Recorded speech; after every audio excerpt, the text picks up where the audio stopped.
Drage gledalke, spoštovani gledalci, lepo pozdravljeni v oddaji Podobe filmskega sveta. Danes bova z gostom Goranom Ajtičem govorila o zelo kultni osebnosti iz filmskega sveta. Vsi poznavalci zagotovo dobro poznate Stanleya Kubricka. Lep pozdrav, Goran. Pozdrav tudi tebi in vsem, ki spremljajo oddajo. Eden največjih režiserjev 20. stoletja, po mnenju kritikov, spada med prve tri. Družinsko ozadje in zgodnja leta si raziskoval, kaj si ugotovil? Ja, kot si omenila, eden res dejansko večjih filmskih režiserjev našega polpreteklega in še vedno sodobnega časa. Ker Kubrick je bil vse, mož renesanse, ni bil samo režiser, bil je tudi filmski producent, veliki filmski vizionar, scenarist, skrbel je tudi za efekte, za določene učinke v filmu. Seveda zagrizen montažer, skratka človek, ki je želel imeti nadzor nad vsem.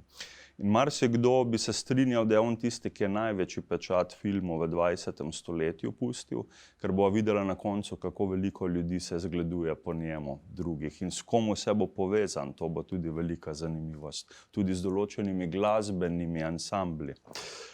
No, zanimivost njegovo ozadje. On se je rodil leta 1928 v New Yorku, v mestu, to je tudi sama zvezna država New York, istoimenska v ZDA. Odraščal je potem v Bronxu. So pa njegovi predniki, gledano pač na njegovo ozadje. Oče je bil takrat kar dokaj premožen zdravnik in družino so šteli Kubricke za relativno premožno.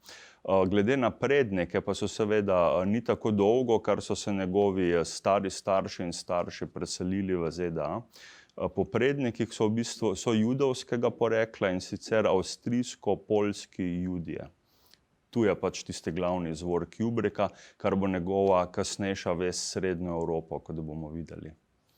V mladih letih je deloval sprva kot fotograf za revijo Look, med drugim je bil tudi navdušen šahist. Kdaj pa se je v njem rodila ta ljubezen do filma?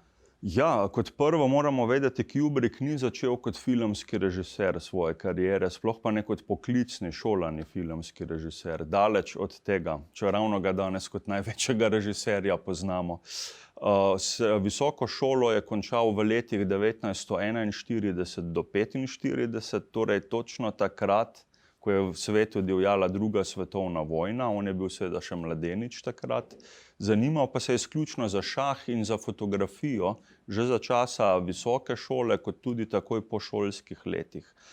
In sam večkrat je priskrbel se seveda ljubiteljski fotograf je bil, oče mu je priskrbel nek fotoaparat, da se je sprehajal po New Yorku in fotografiral podobe iz življenja. Tudi za časa šole so ga izbrali že sošolci za uradnega šolskega fotografa. No, kasneje, od leta 1946 dalje, v poznih 40-ih, deluje pa že za znamenito ameriško revijo Look, videz ali izgled, kot bi mi danes to prevedli, ki pa je pošiljala mlade nadarjene fotografe po vsej Ameriki, ZDA, pa tudi po Evropi, da so podobe takratnega načina življenja ovekovečali na fotoaparat. Kubrick je bil eden najbolj uspešnih fotografov za to revijo, seveda zlati res, fotografijo, vse to mu je bilo pomembno, naštudiral je do konca in naprej, lahko rečeva, fotografiral je tudi Chicago, zelo znamenita fotografija, ki je še danes ohranjena. Poslali so ga enkrat celo čez lužo, prvič se je srečal z Evropo, ko so ga poslali fotografirati na Portugalsko nekaj časa, konec 40, začetek 50-ih. Obenem se je tudi s šahom ukvarjal, zelo rad je šahiral v raznih klubih doma v New Yorku, ker je ravno v šahu se je nekako skalil tisto, kar smo ga kasneje poznali, velik perfekcionist in taktik, ker ne na vse zadnje tudi režiser mora biti kot neke vrste šahist. Ki vleče poteze, a ne? Tako. Film ga je zanimal pa seveda že za časa fotografiranja, tukaj je že neke smernice našel. In v letu 1951 že prvi kratki filmi. Ja, to je zanimivo. Sedaj kot fotograf se pa nenadoma kar odloči, ker je že za časa dela za revijo Look in že za časa srednje šole sam študiral, on je bil popolni samouk, brez filmske izobrazbe, to da še enkrat poudarjava. On je že sam pri sebi študiral, veliko knjig je bral, člankov, spraševal je ljudi, ki so bili v filmski industriji, kako je sama produkcija filma, kako izgleda produkcijsko delo in kako izgleda režijsko delo. In tukaj je on izkušnje dobival prek drugih. Vizualno pa sam, ampak kot fotograf, to je zanimivo. No, s kamero pa prvič rokuje, njegovi kratki filmi, dva sta celo iz leta 1951, The Day of the Fight, dan obračuna, in pa Flying Padre, leteči oče. V prvem prikazuje nekega boksarja, dan obračuna, to sta seveda oba dva kratka dokumentarna filma, da si gledalci predstavljajo. No, v prvem je boksar, v drugem je pa nek duhovnik, zato leteči oče, ker to je duhovnik, ki ima svoje farane na območju 4000 kilometrov raztreščene in jih obiskuje z letalom in on upodobi pač dokumentarno življenje tega duhovnika v tem filmu. Zato naslov Leteči oče, to je zanimivo. To sta prva njegova krajša dokumentarna filma, takrat se on začne s tem ukvarjati. V letu 1953 pa že celovečerni filmi, Ja. prva sta Fear and Desire pa Killer's Kiss. Ja. Kakšna filma sta bila, kako sta nastala, tematika? Ja, Fear and Desire, letnik 1953, se pravi strah in želja ali strah in poželenje, kakorkoli. V bistvu vojni film o nekakih vojnih gverilcih. Sam Kubrick je dobil nekako idejo po neki zgodbi, napisal je scenarij. Samo 14 ljudi, igralci in statisti, je zbral vse skupaj. Denar za ta prvi bo rekla igrani film, malce krajši celovečerni, no, če želimo, je zbral tudi, nekaj mu je doniral oče, sam je imel, mislim, da prihrankov zgolj bežnih $1000 takrat. Nekaj je zaslužil tudi z igranjem šaha v raznih klubih, to je zanimivo, pa seveda nekaj pri reviji Look, kjer je deloval kot fotograf. In vse skupaj, ta budžet je ustvaril nek vojni film o vojakih na zelo neprijaznem terenu, kako se bojujejo za preživetje. No, potem je posnel še recimo Killer's Kiss, Morilčev poljub. To pa ni nek film o vojni ali o nasilju, ampak zopet življenje nekega boksarja, ampak v tem primeru igrani film, ne tako dokumentarni. No, v teh prvih filmih že malce tipično Kubrickovsko kamero že razvija, kar bo njegov slog. Zelo dolgi kadri človeka, ki hodi neposredno proti kameri, kamera se pa odmika, recimo.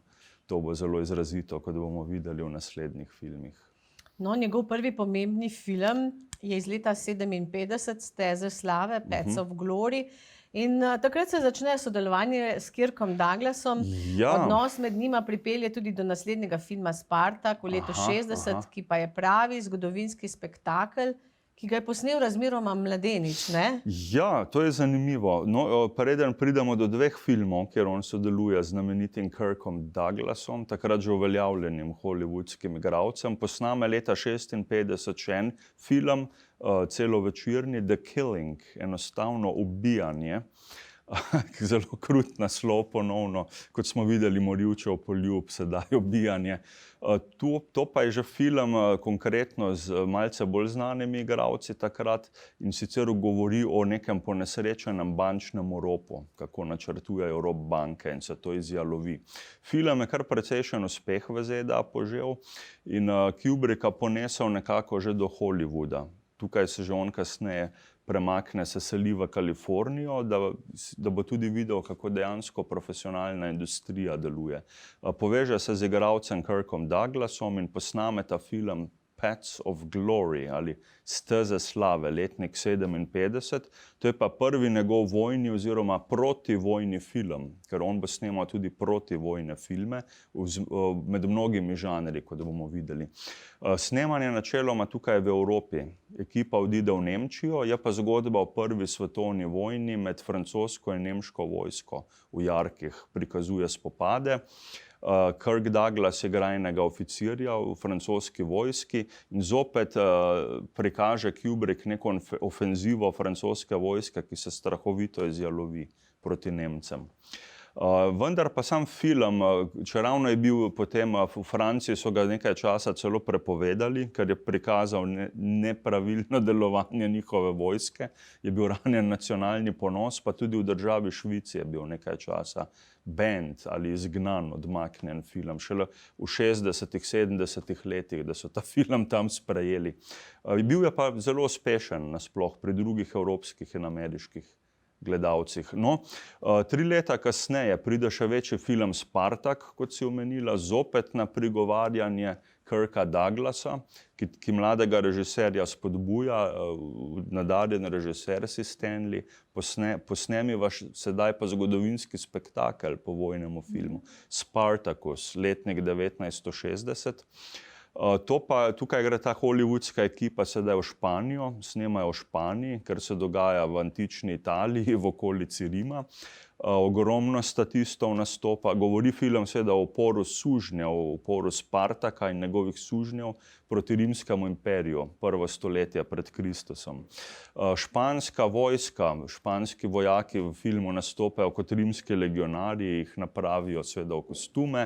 Kubrick ima opravka v večjih scenah z več kot 10.000 statistov naenkrat. Star je pa dobrih 29-30 let takrat, ko to režira. Ogromen, čudovit spektakel pride ven. Ostali igralci so seveda britanski kader takrat, Peter Ustinov, Laurence Olivier, Gene Simmons, ona igra glavno žensko vlogo in podobno. Tudi od ameriških, tudi Tony Curtis, že v stranski vlogi. Film je zelo uspešen, tako pri evropskih kot tudi pri ameriških gledalcih. On pa postane v zlati knjigi Hollywooda rekorden režiser, 30-letnik, ki je posnel enega večjih hollywoodskih spektaklov v 60-ih letih. To je neverjetno. Tako da film, kakršen je nastal, je še danes vreden ogleda, čudovita zgodovinska saga.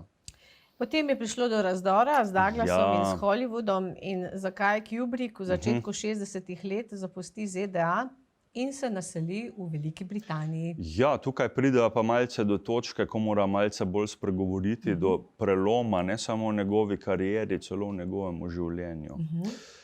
Zanimivo je, ko prvo obdobje filmov, ko smo videli kratke dokumentarne grane, pa vse do Spartaka, da je deloval kot hollywoodski, ameriški režiser s kariero v Hollywoodu. Vendar že za časa produkcije Spartaka je videl, da Hollywood ne deluje tako, kot si je on kot avtorski režiser zamislil. Da Hollywood ne bo njemu na kožo pisan. Kubrick je želel sam popoln nadzor, kot smo omenili, režija, tudi montaža na koncu, katere dialoge igralcev bi uporabil v filmu in kaj bi izrezal. Tukaj se je sprl tudi z igralcem, s Kirkom Douglasom, ker je izrezal večino nekih njegovih dialogov iz uvodne scene filma in Douglasu to ni bilo všeč. Kubrick je pa trdil, da za potek in umetniški potek filma, da je pa to boljše. Seveda, s samimi studiji v Hollywoodu se tudi ni strinjal, ker so že prevzeli nadzor nad končnim izdelkom, torej nad montažo filma. Še ena težava, kar Hollywood, vemo, še danes počne. In vsi studiji in imajo režiserji dejansko majhno besedo tam. Zato se odloči Kubrick, tudi njegova takratna žena, ki je bila pa po rodu Nemka, da bosta zapustila New York in ZDA kar zavedno in se naselita v Veliki Britaniji, v Angliji zgodnjih 60-ih let, kjer pa vemo, ko sva imela še oddajo o britanskemu filmu pred nedavnim, da je teren malce bolj odprt za avtorske režiserje in scenariste, torej tiste, ki bi želeli po lastni domišljiji in posneti film in da imajo več umetniškega nadzora. Zato spor ne samo z Douglasom, tudi samo hollywoodsko industrijo ga tako, bova rekla, zamori oziroma mu odpre oči, da se odloči, da bo od sedaj dalje kar angleški državljan in da bo snemal v Veliki Britaniji koprodukcijske, seveda ameriško-angleške filme. Sedaj živite z ženo v Angliji od takrat dalje. In v tem, lahko rečemo, odprtem okolju že posname leta 62 Lolito in pa Doktorja Strangelova 1964 in začne sodelovati z legendarnima igralcema Petrom Sellersom in Jamesom Masonom. Cvetoče obdobje. Cvetoče obdobje, to so zgodnja 60. leta in ta film letnik 62, Lolita, ki ga posname v Veliki Britaniji, po ruskem pisatelju, sicer Nabokov je tisti, ki je napisal roman. In zanimivo je, da govori pa zgodba je zelo kočljiva, ne samo za Anglijo, ampak za cel svet takrat. Mlada 12-letna učenka, ki zmeša glavo malce starejšemu profesorju. Takšna nemoralna zgodba in za tisti čas, morda še za dan danes. Sue Lyon, mladenka, ki takrat v vlogi te Lolite nastopi, James Mason je seveda profesor, ki si jo želi, pa tudi Peter Sellers, znameniti angleški resni in komični igralec obenem, že se pojavi v tem filmu. Naslednji film leta 1964 je Dr. Strangelove. Ali v daljšem prevodu Dr. Strangelove ali Kako sem se nehal obremenjevati in ljubiti bombo. To je originalen dolg naslov. O hladni vojni med ZDA in Sovjetsko zvezo. Kubrick to snema v Angliji seveda. Tukaj Peter Sellers celo nastopi v 3 zelo različnih vlogah v filmu. Tudi v glavni vlogi kot Dr. Strangelove, ki proučujejo te jedrske, atomske bombe in kakšna je situacija vojne med velesilama. Črna komedija, zelo surrealistična. Sedaj v angleškem obdobju bodo njegovi filmi bolj nadrealistični. V hollywoodskem so bili bolj realistični prej, za primerjavo. Tukaj ima svobodo nad montažo, nad zgodbo, nad vsem Kubrick. In še ena zanimivost, tukaj pri Strangelovu se bo navezala malce na prejšnjo oddajo, ko smo predstavili Bonde, franšizo James Bond. Zakaj? Kako izgleda sama vizualizacija Bonda? Vemo, tisti strel s pištolo na začetku, kot neka tarča oziroma pogled čez daljnogled, ustreli proti snemalcu, potem uvod dodelane plesalke ali potapljačice pri bondovskem filmu. Glavnina je, ko Bonda agenta pošljejo nekam proti nekaj zločinske organizacije, da rešuje svet, kjer se na koncu vedno sreča z glavnim leglom negativca, z gnezdom. Tukaj pride v igro Ken Adam, veliki dizajner, produkcijski dizajner in oblikovalec prostorov in studijev, risar raznih scen, kako naj bi izgledale zadeve. On je ogromno Bondovih filmov izrisal, kako naj izgledajo baze negativcev.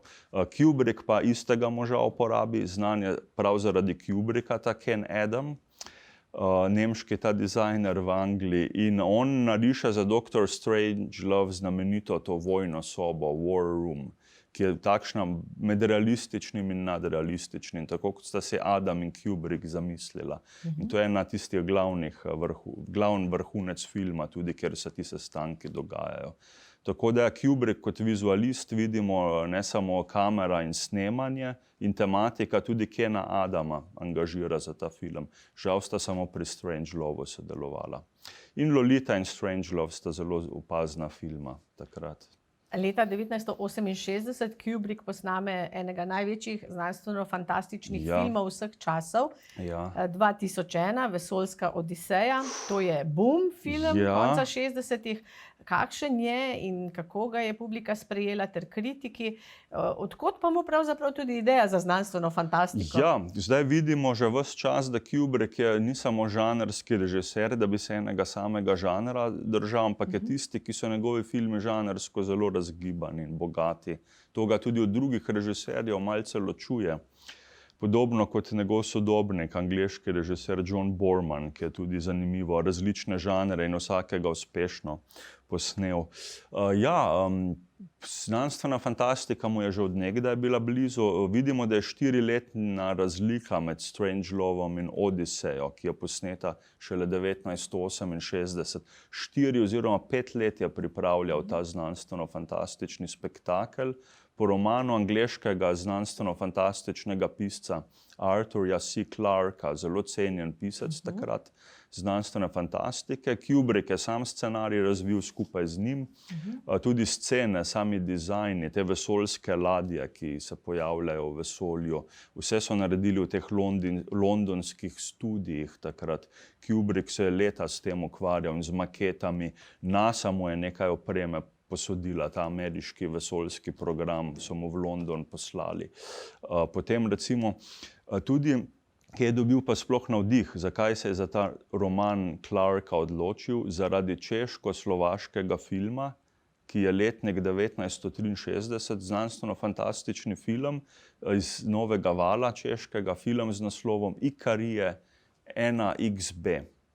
To je že prvi znanstveno-fantastični film, ki ima največji vpliv na vse kasnejše, in na Kubricka, in na Osmega potnika. Črno-beli film, ki so ga Čehi snemali že v Pragi takrat, vesoljske ladje, 22. stoletje, futurizem in podobno. V Kubrickovi Odiseji 2001 je nekaj podobnih elementov uporabljenih, ker se potem češkemu filmu zgleduje. To je manj znan podatek, to je zanimivo. Na Tržaškem festivalu je bil ta Ikari zelo uspešen. Kubrick je to videl kasneje, baje v Angliji. No in si sam zamisli za Clarkov roman, da bo film resnično prihodnost vesoljske ladje, vse dodelano. Zgodba je pa takšna, zemljani naj bi kontakte dobili z nekimi nezemeljskimi biti, z vesoljci, ki nekako lahko poskrbijo, intelektualna znanstvena fantastika. Ti vesoljci v filmu poskrbijo, da se človek svojega starega jaza iznebi in se na novo rodi ali reinkarnira na Zemlji. Takšna je tematika. Ko pride film ven leta 1968 v kino, ta Odiseja, to je pa film, ki zelo mešane kritike sproži. Ne tako hvalevredne kot prejšnji njegovi filmi, Kubrickovi. Nekateri ljudje in gledalci niso vedeli, o čem film govori. Sploh ameriški gledalci tega niso razumeli. V Angliji in v Evropi je bil takoj bolje sprejet kot na ameriških tleh, zaradi specifične, sofisticirane zgodbe. Tudi določeni kritiki, neka kritičarka iz ZDA je celo rekla, da je to najbolj amaterski film, kar jih je kdo posnel. Kar je Kubricka razjezilo, ker ljudje niso umetniškega sporočila razumeli. Kadri so tudi zelo dolgi, dialogov je zelo malo v filmu in zgodbi sta praktično dve. Začne se z eno zgodbo, ki kar naenkrat izgine v prvi polovici filma in je potem popolnoma druga zgodba v tem vesoljskem poslanstvu. In tako šele leta kasneje film dobi kultne privržence in postane boom film takratne generacije, ki pa ga ni znala tako ceniti, konec 60-ih. To je ironično. Danes velja za največji znanstveno-fantastični film vseh časov in za enega večjih filmov vseh časov. Tako večkrat sem se ga tudi sam že doma ogledal in je dejansko en njegovih boljših. V tem filmu bi lahko imela oddajo posebej, a midva morava iti naprej. Naprej v njegova 70. leta, kjer se loti cele kopice novih žanrov. Nastane ta Peklenska pomaranča 1971 in Barry Lyndon 1975. Ja. Snemanje enega in drugega, ter tu so bile težave v produkciji, v obeh primerih. Hude. Ja, tukaj sedaj še vedno, kot vidimo, nadaljuje v Angliji, ker tudi Peklenske pomaranče takrat v ZDA se ne bi dalo posneti, kot je sam rekel. V Londonu se je pa to dalo. Kultni igralec Malcolm McDowell, ki še danes igra v marsikakšnih filmih, že starejši igralec, takrat pa mlajši, Kubrick ga je videl v filmu If iz leta 1968, kako igra McDowell nekega nasilnega učenca na angleškem koledžu in mu da vlogo v Peklenski pomaranči. To je film o futurističnem Londonu, kjer se tolpe mladih ljudi, najstnikov terorizirajo in bojujejo med sabo. Takšen res distopičen svet. In ta prekrškar, ki ga igra McDowell, vodijo enega od teh tolp, na koncu policija aretira in ga v prevzgojni center pošljajo, da ga bodo predelali v nežnega, nenasilnega državljana, kar sistem takrat nekako uporablja v tem filmu, in na koncu se vrne popolnoma nebogljeno bitje v svet nasilja in se sam ne zna z drugim nasiljem soočiti. Prej bil pa vodja tolpe celo. Film je zelo zanimiv, ekspliciten zaradi nasilja, tudi zaradi golote, zaradi posilstev, ki jih v filmu kar nekaj, tudi precej zaradi britansko javnosti razburil. In Kubrick je moral film za nekaj časa ven iz kina vzeti, ko je film že igral v Angliji, tako je bil psihadeličen in nasilen. Čeravno so kritiki potem zopet ugotovili, da gre za čisto mojstrovino, podobno kot prej pri Odiseji, da to nasilje je bolj ali manj satirično v tem filmu. Zato ga lažje tolerirajo kasneje. To je v bistvu satira takratne družbe prikazana v tem filmu. Tako da to nasilje ni mišljeno kot samo po sebi, res samo kot nasilje, to je zanimivo. Ja, še kasnejši, Barry Lyndon, se pa loti ponovno novega žanra, in sicer zgodovinski spektakel, ki se dogaja v 18. stoletju za časa 7-letne vojne v irskemu vojaku, malemu človeku Barryju Lyndonu, oziroma Redmond Barry, originalno, ki pa postane grof baron Lyndon, ki se poroči z angleško plemkinjo. Film o velikemu oportunistu, mali Irec, ki v 18. stoletju napreduje do ranga angleške aristokracije. Film tudi nad 2 uri zelo dolg, sneman v Nemčiji, v Veliki Britaniji.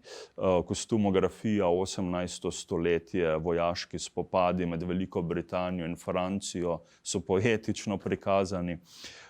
Snemanje večina filma na Irskem, ne v Veliki Britaniji, ker je želel pristno podeželje Kubrick in tudi še te stare kmečke irske hiše. Tudi na Irskem se večina zgodbe dogaja, vendar je ta irska teroristična organizacija Kubricku in njegovi ženi začela groziti, da jo bo ubila, če bo snemal film o britanski vojski na Irskem, kar je bilo zelo kočljivo takrat, sploh v 70. letih, ko so huda sovraštva med irsko in britansko državo. Tako da se mora Kubrick z družino in z ekipo v sredini filma nazaj v Anglijo seliti, da snemanje v Angliji dokonča. Na Irskem je bilo prenevarno. Tukaj je njegovo življenje ogroženo. To mislim, da gledalci niso vedeli. To je zanimiv podatek. Film je bil seveda uspešnica v kinih. Ryan O'Neill v vlogi Barryja Lyndona. To je zanimivo. Ja, leta 1980 pravzaprav pa se prične sodelovanje z Jackom Nicholsonom pri filmu The Shining, Izžarevanje. Ja. Posnet po romanu kultnega pisatelja Stephena Kinga. No, njegove knjige so res kar strašne. Ja. Če bereš recimo Mačje pokopališče, treba imeti skoraj luč prižgano po noči. Tako, ali tisto It o morilskemu klovnu, tudi zanimivo. To izžarevanje je kaj pomenilo takrat v letih 80? Ja, leta 1980 pa prvič posname zopet, kar je za Kubricka tipično nov žanr, ki ga še ni delal. To je grozljivka, horror film, The Shining. Znameniti Stephen King je pač po njegovemu romanu. Seveda, zgodba govori o nekemu pisatelju, ki se z družino, z ženo in z mladim sinom preseli v nek gorski hotel, mislim, da iz New Yorka, iz mestnega življenja gredo v skalnato gorovje, kjer leži nek res čudovit gorski hotel, ki pa naj bi bil postavljen na nekdanjemu indijanskemu pokopališču. In tam so sile zla, seveda. So seveda iste sile, Tako, in Jack Nicholson tukaj igra tega neuravnovešenega pisatelja v temu spet nadrealističnemu filmu grozljivke Stanleya Kubricka. Njemu se zmeša, glasovi mu govorijo, da naj umori svojo družino in ženo in sina. In samo 3 so zaprti, 3 osebe v tem ogromnem hotelskem objektu. In zelo takšen klaustrofobičen, krvav film tudi na trenutke. Tukaj je Kubrick uporabil Steadicam, prvi režiser v zgodovini, ki uporabi Steadicam, torej tista kamera, ki je bila leta 75 izumljena, leta 80 pa on prvi še za film to uporabi, tista, ki ne potrebuje tirnic po tleh, ki jo snemalec dobesedno v rokah nosi in mu ravnava, kot bi bila v Wasservagi, rečeno po domače, da je slika ves čas mirna, ne glede na tresljaje in trzljaje, ki jih snemalec doživi. Tukaj je potreboval Steadicam Kubrick, da se zasleduje tega sina mladega v filmu, Jacka Nicholsona, ki se otrok z nekim svojim kolesom po teh hotelskih sobanah podi in vozi ves čas, kamera mu sledi, ko sreča ti 2 dvojčici prikazni in podobno. In je zelo zanimivo posnet film. Atmosferična grozljivka. Tudi uvodni prizori z neba se pričnejo, recimo, kako oni z avtomobilom že potujajo, ta družina, do hotela in vidimo gorske prelaze, jezera, otoke. Pa še dronov niso imeli, ne, takrat? Tako, dejansko, iz helikopterja takrat še snemano. In ja, ima zelo zanimive prijeme v tem. Koncu oddaje bomo malce omenil, kako on to snemal, te filme. V letu 87 pa posname antivojni film Full Metal Jacket, popolna popolna bojna oprema. Ja. Tu pa se bova ustavila pri neki povezavi z zasavsko skupino Laibach. Ja. Kot zanimivost. V kakšni povezavi so s to popolno bojno opremo? Ja, no tukaj vidimo, da Kubrick je res svetovljan, vsestranski umetnik, tudi z veliko znanimi osebnostmi ima opravka, kot smo videli do sedaj s Kirkom Douglasom, Peterom Sellersom, McDowellom, s Jackom Nicholsonom. Sedaj si pa še Laibache omenila, člane našega kultnega zasavskega benda, lahko tako rečemo. Ja, Full Metal Jacket kot prvo. To je film Popolna bojna oprema in sicer na temo vietnamske vojne.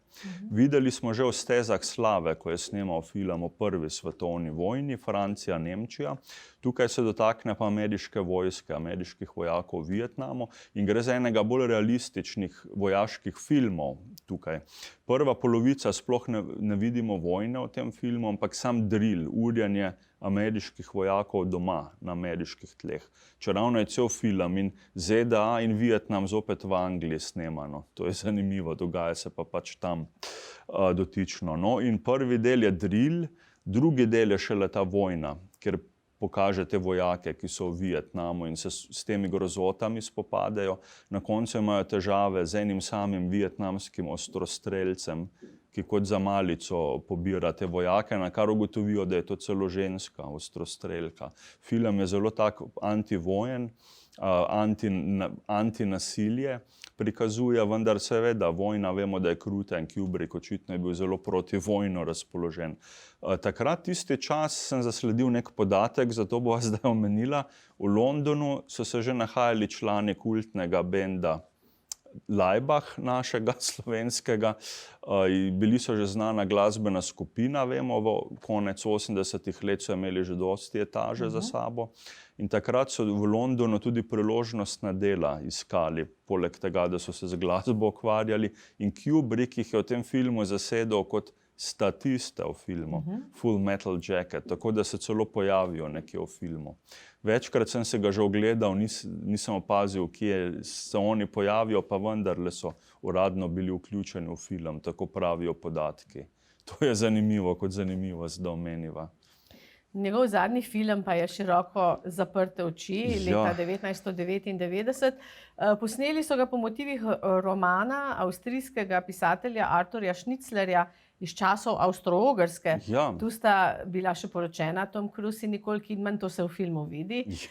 Kubrick kmalu po tem filmu pa umre. Kakšna je zgodba tega filma?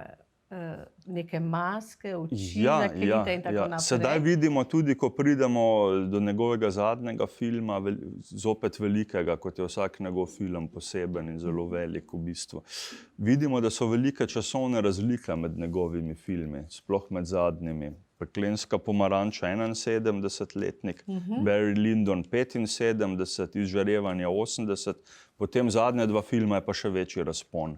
Popolna bojna oprema šele leta 87, to je 7 let po izžarevanju. Ta Široko zaprte oči pa leta 1999, to je zanimivo. Ja, Kubrick vemo, da je bil perfekcionist in je veliko časa potreboval, da se je nek scenarij izbral, kaj bo sploh snemal, potem, da je sam razvijal scenarije, trajalo lahko tudi leta, mesece, kakorkoli. Režija filma je trajala potem nekaj časa, včasih pa več kot pol leta, tudi do 1 leta montaža filma. Takšen je bil, tako perfekcionističen. In tukaj si je zbral delo avstrijskega pisatelja, takrat še z Avstro-Ogrske, Traumnovele, če se ne motim, to pomeni sanjska novela, sanjske novele v nemščini, ki se dogaja zgodba takrat v Avstro-Ogrski. Kubrick je pa to prenesel v sodobni New York leta 1999. Film je pa seveda sneman v celoti v Angliji, kot večina njegovih. In tako nastane ta Eyes Wide Shut, Široko zaprte oči. Nicole Kidman, Tom Cruise igrata dva zelo ugledna zakonca v tem filmu. Tisti, ki so gledali, dobro poznajo, kakšen film je to. On je ugleden zdravnik, zelo pomemben, pregleduje tudi ženske pacientke. Potem nekega dne pa mu pride na uho oziroma na neki zabavi sta, ko se nek moški suče okrog njegove žene. pač ženska, ki jo upodablja Nicole Kidman, potem si nič več ne zaupa, tako kot naveste, ali sta se kdaj prevarala ali ne, in zakon pade v krizo. In on potem tava po teh nočnih ulicah New Yorka, ko ima malce krizo in si želi neke pustolovščine z drugimi ženskami. Potem pride na to zabavo z beneškimi maskami, kjer vse v protokolu poteka, tudi ta skupinski seks, kar je tudi precej tak eksplicitno skoraj da v tem filmu prikazano. To je pa erotična drama, zopet nov žanr, ki Kubrick še ni delal, in zanimivo prav za njegov zadnji film, da je na tak žanr naletel, da si je to izbral. Je pa to film načeloma o zvestobi in ne toliko o erotiki, kako na koncu ugotovita, da pa sta si vendarle zvesta, da eden drugega nikoli nista fizično prevarala z drugo osebo. To je glavno sporočilo Šniclerja in tudi tega filma. Široko zaprte oči. No, ko je Kubrick film že montiral, par tednov potem, ko je bil posnet in ko se je z montažo ukvarjal, pa veliki režiser žal preminil takrat. Tako da v končni kino različici svojega zadnjega filma žal ni doživel. Med spanjem je pač takrat umrl, odpovedalo mu je srce, srčni infarkt. Pri dobrih 70 letih starosti, še niti ni učakal takšne starosti. In takrat ta novica pride iz Anglije, odjekne v svetu, da je veliki režiser, ki je imel toliko vpliva na vse druge svetovne, pač v spanju preminil. Odšel zavedno. Odšel zavedno. Kateri pa so njegovi nedokončani projekti? Ja. Koliko jih je bilo? Ja, sedaj smo si ogledali tisto, kar je pač posnel. Filmi, ki jih imamo fizično na DVD-jih, na ključkih, na internetu, kakorkoli, kar je pač posnel. Ogromno je pa še nedokončanih projektov in to tematiko sva bolj proti koncu oddaje prihranila, kar je zanimivo. Ja, zelo veliko jih je, jaz jih bom pa kakšnih 5 omenil, ker ne moreva skozi vse. Videla sva že, da je imel ogromne luknje vmes. Včasih 5 ali 10 let je trajalo, preden je nov filmski projekt dejansko realiziral. Zato, ker se je vmes tudi ukvarjal, ko vprašaš, z drugimi projekti, ki niso bili nikoli realizirani. Eden prvih takšnih primerov je sodelovanje tudi z legendarnim igralcem Marlonom Brandom. Konec 50-ih, leta 59, 60, ko sta se Kubrick in Brando skupaj dobila na povabilo Branda, da napišeta scenarij za western, ker Kubrick se je pa tudi takrat poigraval, da bi pa western posnel še pred Spartakom. Potem je dejansko Spartaka. Brando se je z njim zopet razšel, nista se razumela, nekaj glede pisanja scenarija, in Kubrick je odpadel. Brando je sam režiral in zaigral v filmu, ki je danes znan kot Enooki Jack, One-Eyed Jacks ali One-Eyed Jack, kakorkoli. Lahko bi ga režiral Kubrick, vendar ne. To je bil eden od projektov, ki se je realiziral, a ne pod njegovo režijsko taktirko. Filme, ki jih pa sploh nikdar ni realiziral in tudi noben drug jih ni posnel. Recimo, zelo je bil obseden z idejo o Napoleonu. Ta zgodovinska figura ga je v 60. in 70. letih zelo veliko zaposlovala, ker nekateri so tudi videli Kubricka kot Napoleona sodobnega časa, da so neke smernice med značajema obeh mož. Napoleon, veliki taktik na bojnem polju, vodi svoje vojske, kako pač izbojuje velike bitke, kakšen je njegov nesrečni konec, ker je visoki ego. Tudi Kubrick je mož bil z visokim egom, on je tudi taktično sam dejansko, tako kot Napoleon vodi vojake in bitke, Kubrick vodi igralce in filme, recimo. Zamislil si je, kako bi te bitke poetično prikazal, napoleonske in podobno. Vendar tudi projekt bi bil predrag za tiste čase, pa tudi ni čisto jasno, zakaj je v 70. letih na koncu odstopil od te ideje.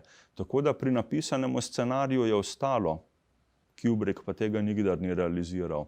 Spielberg, eden njegovih kasnejših sodelujočih in bo rekla na nek način učencev in občudovalcev, se je nekako odločil, da bi po tem scenariju po Kubrickovskih zapovedih Napoleona mogoče posneli kot nadaljevanko, ne pa kot film. Vendar bomo videli, pač nerealiziran projekt. No, potem imamo tukaj še nekaj zanimivih teh projektov. Recimo, zanimal se je za roman italijanskega pisatelja Umberta Eka, ki so leta 1986 so posneli Ime rože, kulten srednjeveški film, kjer igra Sean Connery. Jean-Jacques Annaud, francoski režiser, je to režiral in samemu Umbertu Ecu film ni bil všeč, niti pod razno. In nikdar več ni želel prodati pravic svojega romana kateremukoli režiserju, ker je rekel, moji romani se ne smejo ekranizirati. Kubrick se je za enega od njegovih romanov zanimal, Foucaultovo Nihalo ali Foucaultovo Nihalo, kakorkoli, vendar Eco ni dal pravic in Kubrick koncem 80-ih ni mogel posneti filma, ki bi bil zagotovo zelo zanimiv, po mojem mnenju. Ko smo že tu, tudi Stephenu Kingu, posneti film The Shining niti malo ni bil všeč, to je zanimivo, ker je imel pisatelj drugačno vizijo, kakršno je Kubrick v filmu ustvaril. Tako da ja, ta projekt je nerealiziran po Umbertu Ecu roman.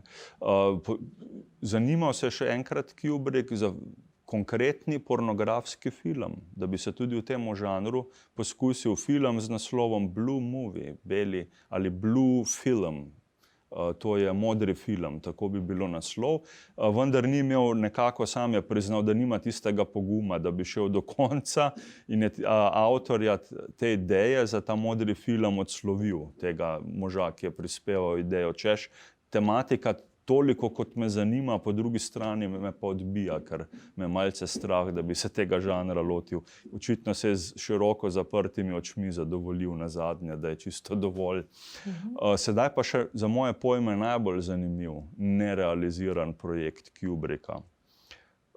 Prej sva omenjala že Laibache, člane benda, da je z njimi sodeloval. Do njega so pristopili tudi člani benda The Beatles, svoj čas, John Lennon, Ringo Starr, George Harrison, Paul McCartney. Kubrick jih je sprejel v Angliji na svojem domu in predlagali so mu sami Beatli, da bi lahko posnel po romanu Tolkiena Gospodarja prstanov film, že v tistih časih, 70. leta. Kubricku se je ideja na nek način zdela zanimiva, film vizualno se je predstavljal, kako bi naredil, vendar je na koncu odpadel od ideje, mu ni bila zanimiva. Beatli so bili veliki fani Tolkiena in bi to posneli. Kubrick pa ne, ker je rekel, ne na vse zadnje me pa tak popularen roman odbija, to ni zame. In tudi to je bil nerealiziran projekt. Kakšen bi izgledal Kubrickov Gospodar prstanov, nikoli ne bomo vedeli. Jackson je kasneje to realiziral, kot vemo. Nekaj si že omenil vmes, kakšne kadre je imel, kakšen je bil kot filmski režiser. Kakšni so njegovi pogledi na tehnični in umetniški del režiranja filmov? Zakaj je imel tako izrazit slog in zakaj tako dolge kadre? In seveda, kako je na vse to njegovo delovanje vplivalo njegovo poreklo, nekako avstrijski in poljski Judje so bili in za kakšno glasbo filmsko se je tudi odločal. Ja, če še tukaj strneva, on že kot otrok je bral zelo veliko rimskih in grških zgodb v starem Rimu in Grčiji iz mitologije in se je tukaj čutil povezanega z Evropo. Zanimal se je za madžarske in nemške režiserje, torej okolica blizu tistega, od koder izvirajo njegovi srednjeevropski predniki. Max, recimo zelo zanimiv nemški režiser, Max Ophüls, recimo mu je bil zelo blizu. Njegovi filmi so imeli zelo počasno kamero, dolge kadre, tudi zoom ini, zoom outi, podobno kot Sergej Eisenstein, tudi sovjetski režiser 20., 30., 40. let. Podobno kot Ophüls, recimo, je tudi vplival na Kubricka. Kamera je tista, ki zelo dolgo snema nekoga v obraz in čustva, ali potem gre zelo dolg zoom out. Tako začne tudi Kubrick v Peklenski pomaranči, iz obraza dolg zoom out tega glavnega negativca, vodje tolpe, recimo. Barry Lyndon, zelo dolgi zoom in zoom outi, recimo. Ja, tudi zelo zanimivo, ko to omenjava, zelo rad je imel, recimo tudi, poleg tega, da so dolgi kadri, filmska glasba mu je bila zelo pomembna in nekako je skoraj da imel raje klasične skladatelje kot da bi naknadno najel nekoga, da mu napiše glasbo. Recimo v Vesoljski odiseji uporabi glasbo Richarda Straussa, Also sprach Zarathustra, ali tako je govoril Zarathustra. Zelo zanimiva simfonična pesnitev iz klasično nemško delo. In v tem vesoljskem filmu zelo dobro pride do izraza. Tudi Na lepi modri Donavi Johana Straussa je uporabljen v Vesoljski odiseji. No, veliko filmov Izžarevanja ali Odiseja je pa recimo madžarski skladatelj György Ligeti ali György Ligeti, kakorkoli že omenimo, madžarski skladatelj tistega časa, sodobnik Kubricka, ki pa sta se odločila za sodelovanje. Kubrick ga je zaprosil, njegova že obstoječa glasba, če je lahko uporabljena v njegovih filmih. In Ligeti oziroma Ligeti, on se je strinjal. Zelo takšno zborovsko petje, kot bi peli demoni nekje v središču pekla. Ligeti je zelo eksperimentalen skladatelj. Tako je bil vesel, da se je Kubrick odločil zanj, to je zanimivo. Tako da videli smo tudi sam slog, Steadicam, ta kamera, ki jo je prvič uporabil recimo v Izžarevanju, je potem zelo pomembno vlogo tudi v njegovih naslednjih 2 filmih igrala recimo. Prvi je, ki je to uvedel v filme. Tako da tudi žanrsko smo videli zelo razgiban, od kriminalk do trilerjev, znanstvena fantastika, erotična drama, vojni film, antivojni film. Blizu temu je bil, da bi celo western posnel ali Gospodarja prstanov, pa se ni realiziralo. Zgodovinski film kot Spartak in Barry Lyndon, recimo, mojster vseh žanrov, zato je težko reči, katerikoli drugi režiser danes, ali David Lynch ali Lars von Trier, ki sta oba dva zelo kultna režiserja in pod Kubrickovim vplivom, vendar imata zelo podoben slog. Njuni filmi so podobni in vsi temačno in surrealno obarvani in dokaj podobne žanre delata, kolikor sta pač genialna. Kubricka so pa različni žanri zanimali. Nikdar ni ponovil enega samega, to je zanimivo. Tudi Barry Lyndon je še eno posebnost uvedel, ta zgodovinski film, ki je na Irskem sneman. Za tam mu je moral Zeiss razviti posebne leče oziroma kamere, ker je želel film posneti brez vsakršne dodatne umetne svetlobe. Vse, kar se v temi, v krčmah ali v izbah ali v domovih dogaja 18. stoletje, vemo, so bile sveče. On je imel takšne kamere, da je te sveče posnel brez dodatnih reflektorjev filmskih. Naj bo svetloba samo od sveč. Ko snemajo zunaj, naj bo samo svetloba sonca, lepega vremena. V tem filmu je prav reflektorje prepovedal, ker mu je NASA razvila te kamere, da lahko brez umetne svetlobe snema. Takšen mož je bil. No, ta posebnost pri njemu, tudi dolgi kadri, pa snemanje večkrat kot 40 ponovitev. Če bereš recimo roman Damin Gambit, ki opisuje življenje šahistov in Kubrick je bil šahist, popolnoma razumeš te njegove potrebe in te njegove želje. Gre za nek perfekcionizem, za tisto idejo, ki je prava šele po 40. poskusu. No, tako. Kaj so igralci doživljali? Mogoče si raziskoval, je bilo veliko prepirov z režiserjem? No, to je zanimivo, če najprej navežem še na šah, ko si omenila. On je kot šahist in kot režiser in kot snemalec, on je želel nadzor nad vsem. Tako kot šahist večkrat premisli eno potezo, lahko enkrat, lahko jo pa 100-krat na hitro preleti, 100-krat ne, ker nima časa, 10-krat, 5-krat recimo. Ura dela, tik-tak. Kubrick pa ravno tako. Filmsko režijo je kar s šahiranjem primerjal, ampak v filmu se je pa res času že vzel, več kot si ga je vzel pri šahu. 40 ponovitev včasih, to je bil standard. Pri temu Izžarevanje, The Shining, kjer igrata Jack Nicholson in Shelley Duvall, igralka. Tam recimo pa je enkrat zahteval, ko ga ona napade s kijem svojega moža, soigralka Nicholsona, da mislim, da so naredili 128 posnetkov istega kadra in je bila zelo nervozna že ta igralka in je kasneje rekla, da ima najslabše izkušnje iz filmske kariere prav s Stanleyom Kubrickom. To je zanimivo.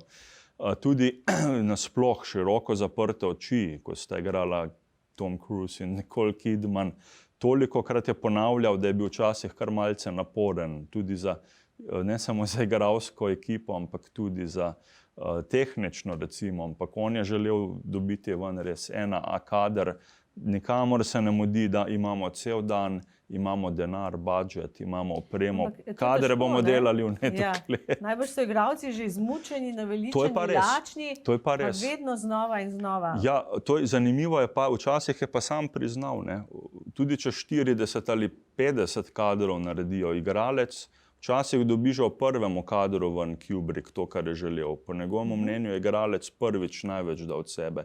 Naslednjih 49 ali 40 poskusov pa potem ni uporabil v filmu, ker je prvič bilo super, potem pa ni bilo več koncentracije, ne more biti ponovljivo. V montaži se pa vidi, ne? Ampak vendarle je želel, da se ponavlja, čeravno je že vedel, da bo prvi najboljši.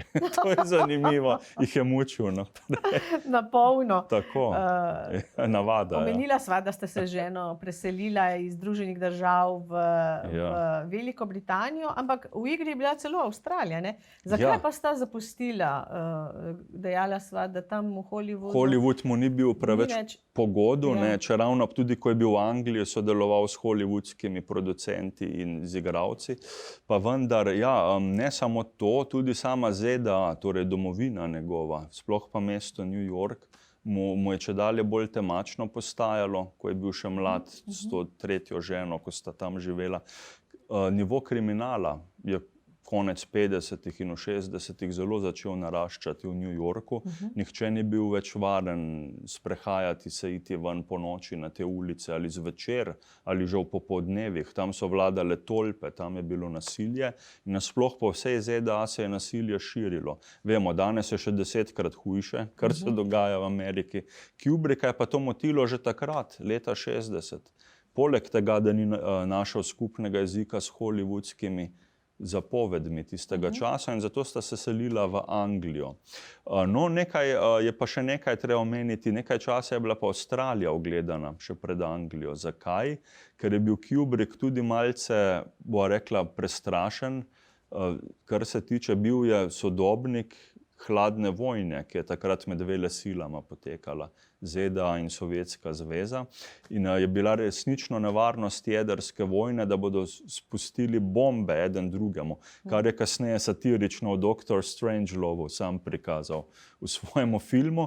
In nenehno je bil pod vtisom, bil je paranoičen, da bodo Rusi vrgli bombe na New York. Zato sta se nekaj časa s ženo razmišljala, da bi šla pa ne v Anglijo, ki je ravno tako ruskemu dometu za bombe, če bi šla pa mogoče v Avstralijo. Sydney je bila opcija, da bi se v to mesto selila, ker Avstralija je bila pa izven tega spora in v tej grozni vojni, ki bi vzhod in zahod razdejala, ne bi tako nastradala, če sploh. Tako da Avstralija je bila ogledana, vendar zaradi filmske kariere je potem raje izbral Anglijo. To je zanimivo, je prav vladalo. Omenil si, da je bil 3-krat poročen, imel kakšne potomce mogoče, so za njim ostali otroci? Ja, že v 50-ih letih je bil poročen 2-krat, s prvo in z drugo ženo pred letom 60, ko je bil še relativno mlad, vendar z nobeno zakon se ni obnesel dlje od 2, največ 3 leta mogoče. No, potem, ko je pa snemal Steze slave, ta Paths of Glory v Nemčiji, v prvi svetovni vojni, je pa tam spoznal neko žensko, Nemko, domačinko, Kristjane Harlan, in se je z njo poročil. Ona je pa tista, ki je ostala njegova žena vse življenje, do konca njegovih dni. Z njim se je selila v New York, potem iz Nemčije in potem kmalu z njim v Anglijo, nazaj v Evropo. Recimo, no, imela sta 2 hčeri z njo, pač ena je kar precej kmalu umrla, mislim, da je bila zdravnica, da se je s tem ukvarjala leta 2009, tudi takrat je pokojna, torej 10 let za svojim očetom, za Kubrickom. No, tista druga, zanimivo, Vivian Vanessa, mlajša sestra, pa živi še danes. Ona je pa bolj pomembna in znana, najbolj od teh njegovih potomcev, malo številnih, kot vidimo. Ona je pa tista, ki se je ravno tako s filmom, z režijo in z montažo ukvarjala, ker jo je zanimalo delo svojega očeta. In že recimo na samem setu, na scenah, ko on režiral svoje filme, je ona istočasno sprožila snemanje dokumentarca o tem, kako Kubrick snema filme, njen oče. In so tudi igralci govorili, so dali neke intervjuje o teh njenih dokumentarcih. Montaža jo je tudi zelo zanimala. Tukaj se je videlo, da je hči svojega očeta. Ni voda. Ni voda, ne. Tukaj je dala veliko na montažo. Tako da vidimo, da v celoti cela družina je bolj ali manj filmsko usmerjena. Tudi njegova žena še danes živi in mislim, da ima tudi pomembno besedo še vedno v filmski industriji do neke mere. Zapuščina Kubricka, ja. Na koncu pa bova spregovorila še o zapuščini kot filmskega umetnika. Njegov navdih sta bila Orson Welles, Sager Eisenstein in Max Ophüls. Na katere pa je najbolj vplival? Ja. Ti si omenil že Stevena Spielberga, pa recimo Lars von Trier. Kateri so tisti režiserji, ki bi jih še na koncu izpostavil? Tako, vedno so mojstri pred mojstrom, ki ga malce navdahnejo in izoblikujejo, recimo Ophüls ali pa Eisenstein, tudi znameniti Orson Welles, ki je bil že tudi sodobnik na nek način Kubricka. To so tisti, ki so glede prijemov kamere najbolj vplivali na Kubricka in na njegov slog, ki potem dalje seveda še svojega razvil dokončno. Ja, je pa največjo zapuščino na filmarje danes ima pa prav Stanley Kubrick sam. Zato smo si ga danes izbrali, da ga kot posebno figuro v tem sferi teh filmskih, v nizu filmskih oddaj predstaviva. Na Stevena Spielberga je zelo vplival, on je tudi po njegovi knjigi in njegovih zapiskih film Umetna inteligenca, če se ne motim, iz leta 2001, je posnel prav tako, kot si je pokojni Kubrick prej zamislil. To je zanimivo in sta moža prej že tudi malce sodelovala še za časa Kubrickovega življenja. Tako da Steven Spielberg je tisti, ki je Kubrickovski vpliv najbolj viden mogoče pri njemu. Tudi zelo ga je spoštoval, tudi nekaj se je naučil Spielberg kot velikega mojstra. Tudi Spielberg ima zelo različne žanre, kot vidimo. Komedije, vojni filmi, vojne drame, znanstvena fantastika. Ima več filmov od Kubricka in seveda so malce bolj lahkotni, gledalcu recimo bolj prijazni. Kubrick je bil pa malce bolj resen režiser, kot vemo, še bolj od Spielberga. No, recimo potem tudi na Larsa von Trierja, velikega danskega, abstraktnega, trenutno enega večjih evropskih režiserjev, je tudi vplival, sploh ti dolgi kadri in tudi ta nadrealizem v filmu. Vse je tako bizarno in temačno. To je tisto, kar je pa Trier najbolj po njemu povzel. Takšne zgodbe, ki se te res dotaknejo, tako, posebne tragične zgodbe. Posebne, Trier je 10-krat večji tragik kot Kubricka, da še to omeniva. David Lynch, še eden tak zanimiv ameriški kultni avtor, bi mogoče bil bolj primerljiv s Trierjem, ki sva ga omenjala, pa tudi nanj je Kubrick velik pečat pač naredil.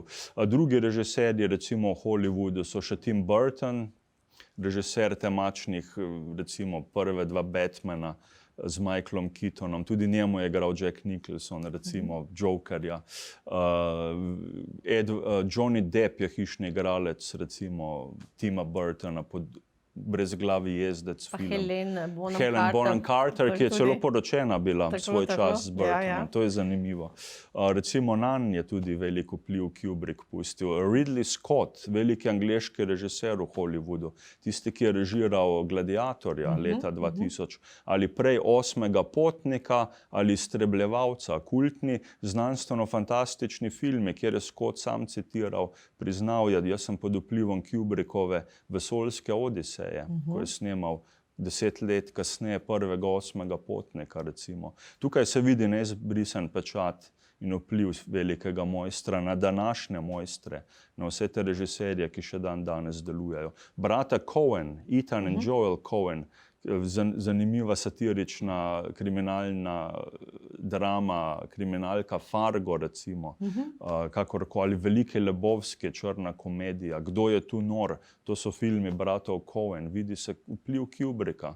Kljub temu, da vsi režiserji vemo, da poudarimo, oni ga ne kopirajo, oni so samo gradijo na tisti osnovi, ki je veliki mojster pač zapustil. Pa še George Lucas sodi v to skupino. Tudi avtor znamenite franšize Vojna zvezd, to tudi vsi poznamo, se tudi vidi, da je bil zelo pod vplivom, njemu je bil pa seveda najljubši film 2001, Vesoljska odiseja ponovno, podobno kot Scottu. Scott in Lucas sta zelo mojstra za znanstveno fantastiko in tukaj je ta pečat Kubricka opazen. Ja, Goran, danes sva odstranila mogoče delček življenjskega dela zapuščine Stanleya Kubricka, ki je nedvomno zelo vplival na vse svoje naslednike. Tudi na madžarske režiserje danes. Tako, in pravi poznavalci in ljubitelji njegovih filmov si bodo zagotovo ogledali kakšnega, če si ga še niso, vse te filme, ki sva jih danes naštela. Za tole oddajo in za tole predstavitev se ti najlepše zahvaljujem in te lepo pozdravljam do prihodnjič. Hvala lepa za obisk v studiu. Hvala za vabilo. Hvala pa tudi vam, drage gledalke, spoštovani gledalci, za pozornost. Srečno!